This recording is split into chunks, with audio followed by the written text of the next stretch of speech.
tuh. Kayaknya ini terakhir deh. Kalian bakal sadar kalau misalkan udah tinggal di Jakarta nanti, energi kita tuh bakal cepet kekuras banget, sumpah. Sebenarnya aku tuh gak mau nyebut namanya lagi sekali lagi, tapi ini nggak di endorse ataupun sejenisnya. Tapi ini buat aku pribadi ini ngebantu banget. Dan ini tuh aplikasi yang mirip kayak to-do list gitu, yang dapat nge-tracking daily kita. Jadi apa aja yang akan kita lakuin. Aku pribadi sih itu ngebantu banget buat lebih fokus ke kegiatan-kegiatan yang akan aku lakuin di hari itu.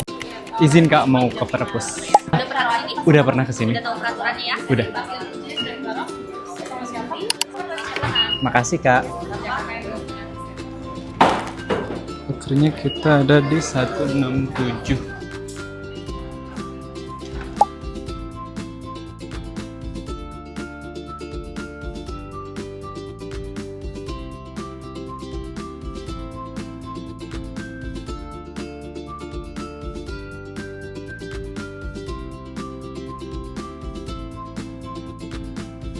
Halo semua, bagi yang belum tahu, aku itu orang dari desa yang lagi bekerja di kota Jakarta. Jadi aku tuh 2020 nekat banget buat pergi ngerantau ke kota Jakarta. Yang nanya kehidupan aku selama di kota Jakarta tuh gimana sih? Beneran gak sih super macet kayak di TV-TV yang sering kita lihat? Jadi lanjutin nontonnya kalau kalian penasaran. Sebagai disclaimer, kalau aku tuh type pekerjaannya tuh yang berangkat jam 6 terus pulangnya jam 4 sore gitu. Jadi jarang banget sih kalau misalkan ketemu macet. Jadi menurut aku Jakarta macetnya tuh itu buat orang-orang yang masuk kerjanya di 9 to 5 gitu. Jam kerjanya yang jam 5 sore tuh menurut aku tuh udah paling macet banget kalau misalkan pulang. Nah, kalau misalkan ditanya gimana sih first impression aku kerja di Jakarta, jujur pertama awal-awal yang aku rasain tuh panas banget. Gak tau apa aku aja yang ngerasain suhu di sini tuh kayak lebih panas aja dibanding di rumah. Aku tuh kayak butuh beberapa bulan gitu untuk terbiasa dengan suhu di sini. Kemudian agak culture shock dikit juga dengan jam kerja yang dari jam 7 sampai jam 4 sore. Ya soalnya kerjaan sebelumnya tuh aku biasa masuk kerja jam 8, habis gitu pulangnya jam 4. Jadi kerjanya berasa lebih lama gitu. Tapi luckily ada senengnya juga sih, soalnya kerjanya tuh sampai Jumat. Jadi aku ada waktu buat nyari kerjaan lain di hari Sabtu sama Minggunya. Dan kalau ngomongin soal macet guys, segitunya sih soalnya karena aku nggak dominannya di daerah rawan macet gitu. Kecuali kalau misalkan itu di hari-hari ada demo dan lain sebagainya, itu baru deh berasa kayak ini macet banget. Jujur pas awal-awal bingung banget mau kemana-mana, gak tahu rute. Abis gitu kebanyakannya tuh kebanyakan pakai ojek online atau misalkan mobil. Dan please ini tuh gak worth it banget, mahal banget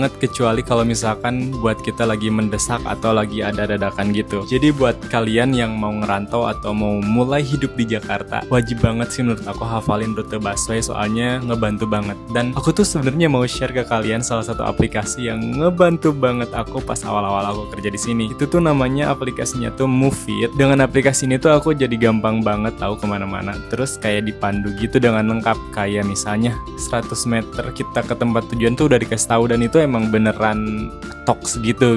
Terus lagi kalau misalkan kita mau ke tujuannya itu halte B, misalkan dari halte C ke halte B tuh dikasih tahu berapa halte lagi kita akan sampai ke tempat tujuan kita. Dengan aplikasi ini tuh menurut aku sih cocok banget ya, apalagi buat kalian yang kaum introvert gitu atau malas tanya-tanya. Nah, terus ngomongin soal makanan, based on my experience aja ini ya. Kalau misalkan aku mau lagi nyari mie ayam, biasanya aku lagi ada di Jakbar. Terus kalau misalkan lagi di Jakarta Pusat, biasanya aku nyarinya nasi uduk. Terus kalau misalkan lagi ke Jatim, biasanya aku tuh mam soto nyarinya. Dan kalau misalkan kita mau nyari kopi atau misalkan nongkrong-nongkrong, biasanya aku pergi ke Jaksel. By the way, aku tuh kerjanya tuh dominannya tuh di Jakpus, dan aku punya tempat sarapan tersendiri, yaitu ada di depan Kementerian Perhubungan. Di sana tuh ada tempat yang jualan pecel, dan itu murah, banyak, dan enak banget sih menurut aku. Harganya cuma 8.000 dan porsinya banyak banget. Kemudian tempat pertama yang aku kunjungin pas selama di Jakarta yaitu Jakarta Library, atau banyak orang-orang yang nyebutnya tuh Taman Ismail Marzuki. Nah, jadi biasanya aku ngabisin banyak waktu di sini buat istirahat sambil atau sehabis kerja. Di sini tuh banyak banget koleksi bukunya. Habis gitu cocok banget buat tempat istirahat tapi pengen tetap produktif. Aku percaya banget dengan mempunyai kebiasaan baca buku akan memberikan manfaat yang besar buat kita dalam hidup. Juga menambah wawasan untuk berpikir tetap kritis. Sebetulnya ada alasan lain sih aku seneng ke Cikini ini. jangan bilang sama siapa-siapa kalau di sini tuh sebenarnya di Jalan Cikini Raya juga ada tempat yang vibes-nya tuh mirip di Braga di Kota Bandung, meskipun gak segede Braga yang ada di Kota Bandung. Kemudian kafe-kafenya, habis gitu penataan letaknya tuh sepanjang Jalan Cikini Raya tuh ada tempat yang emang mirip Braga banget. Aku sebenarnya sih belum nyoba sih masuk ke kafenya, kayak takut mahal banget gitu. Kalau misalkan kalian ada yang udah pernah coba, kasih tahu aku di komen ya. Jadi kalau misalkan kalian masih bilang tempat perpustakaan tempat yang bosenin, kalian harus coba dulu kesini minimal seumur hidup sekali. Dan kalau ngomongin hidup di Jakarta, kita nggak pas kalau misalkan kita gak ngomongin soal kosan. Jujur pertama kali aku ngekos, aku pakai aplikasi, sebut aja Mami Kos di sana. Aku nggak mau ngomongin aplikasinya, tapi di sini tuh aku dapat kosan pertama yang cakep banget sih menurut aku. Ini aku drop di sebelah sini ya.